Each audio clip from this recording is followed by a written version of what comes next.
নাম কি তোমার? সুজন। বাড়ি কই? আমবাড়ি, ডোমার। ডোমার। কিভাবে অ্যাক্সিডেন্ট হলো? এটা অটো গাড়ি ছিল না স্যার? হ্যাঁ। তো অটো গাড়ি মাল ছিল, ওইটা চাকা লাগে যে চাকা পিছিয়ে আমার গাড়ি পিছিয়ে গাড়ি। তারপরে তারপর আমাকে কি বড়তে আর আমার আমবাড়ি নিয়ে গেছিল, আমবাড়ি থেকে নিয়ে যাওয়ার পরে কি ওই যে তোমার মাইক্রোস্টোরে এই রংপুরে ছিল। মানে কোমর থেকে পায়ের নিচে কি অবশ হয়ে গেছিল? জি স্যার, মানে একবারে অবাধ হয়নি, মানে কি ব্যাপার, মানে একবারে পা নোড়া যায় না। পা নড়া যায়নি? না। প্রস্রাব পায়খানা হইতো না প্রস্রাবে পাইপ লাগানো হয়েছিল?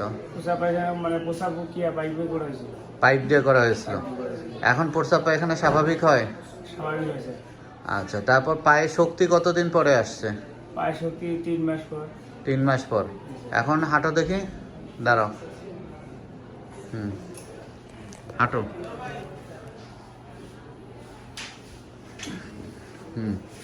ঘোরো এদিকে। হ্যাঁ,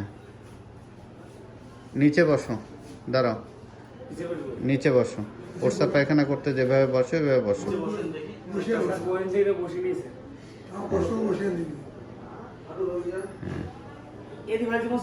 হ্যাঁ, ঠিক আছে, দাঁড়াও দেখি এখন।